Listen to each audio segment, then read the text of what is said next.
Hello বন্ধুরা, সবাইকে good morning. আজ হচ্ছে আমরা একটা কাঁকড়া রেসিপি দেখাবো। প্রথমে কাঁকড়াটা ভালোভাবে ছাড়িয়ে নিয়েছি, পেঁয়াজ কেটে নিয়েছি। প্রথমে হচ্ছে একটু তেল দিতে হবে, জিরে দিতে হবে, দিয়ে এই আলুটা ভালো করে ভেজে নিতে হবে।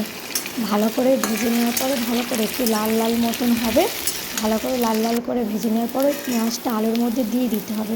দিয়ে ভালো করে একটু নাড়াচাড়া করতে হবে, করে একটু নুন দিতে হবে, একটু পরিমাণ মতন হলুদ গুঁড়ো দিতে হবে, পরিমাণ মতন লঙ্কার গুঁড়ো দিতে হবে, দিয়ে ভালোভাবে কষতে হবে।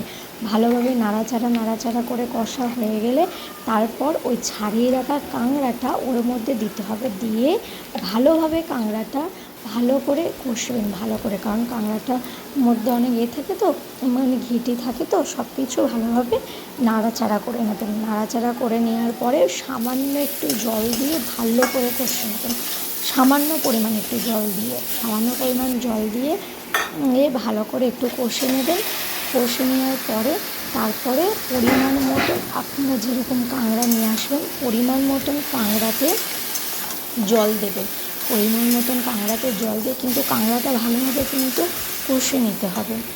ভালোভাবে কষে নিয়ে কাঁকড়াতে মানে পরিমাণ মতন জল দিয়ে, কারণ কাঁকড়াটা সিদ্ধ হবে তো, কারণ মাছ তো একটুখানি কষে নিলে ভেজে নিলে দিলে হয়ে যায়, কিন্তু কাঁকড়াটা একটু সিদ্ধ হবে ভালোভাবে, তাই পরিমাণ মতন একটু জল দিয়ে দেবেন।